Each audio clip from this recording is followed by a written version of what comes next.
Okay, now my friends, this is Discovering the Scriptures with Dr. Peter-John Parisis.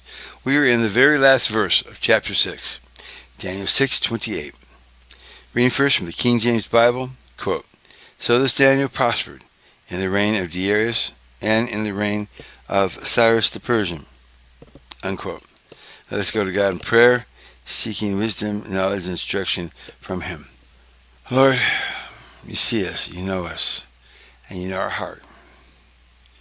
Please grant unto us wisdom and knowledge for that which we are going to apply to draw closer to you and to keep Jesus' commission to tell others about you.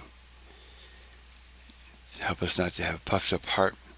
Help us to be humble and knock down our pride. Help us not to be haughty. Help us to love one another. Please. In Jesus' name I pray. Now please speak with us at the end of this prayer as we are in silence.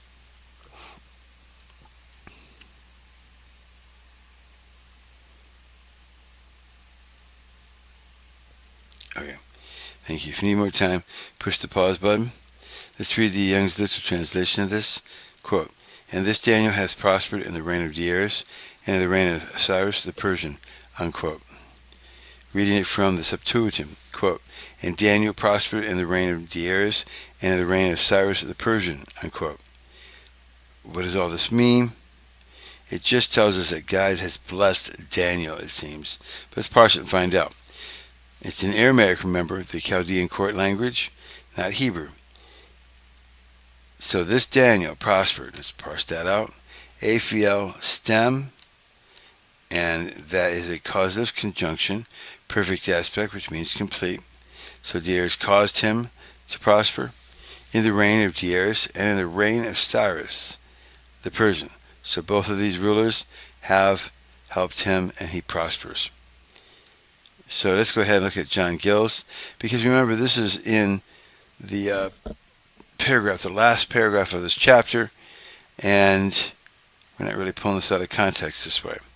Let's read John Gill, quote, "So this Daniel prospered in the reign of Darius.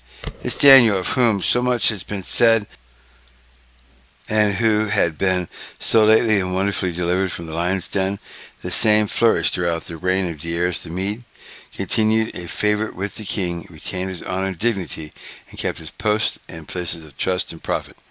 Darius the Mede reigned 2 years, though Jarkin says he reigned but one, and was slain in war, for which he refers to Joseph ben Gorion, who has not a word of it.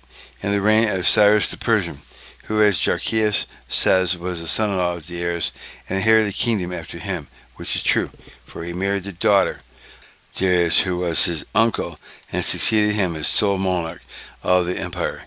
He reigned with him the 2 years he had the government of the Babylonish monarch, and when he died, it solely devolved on him. He reigned 7 years after, as Zaphon relates, but the canopy of polygamy ascribes 9 years to his reign, which includes the 2 years he was partner with Darius. Daniel was in the same favor with this prince as the former, who in the first year of his reign proclaimed liberty to the Jews to return to their country and build their temple." I stand at John Gill's commentary on this, relevance-wise. Now, let's go forward and find out. We're seeing tidbits here in chapter 6 of why Daniel put this in here, how it relates to the prophecy that's coming up for the last days.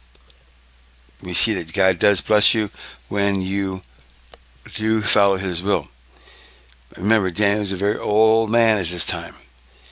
So let's go forward and see why.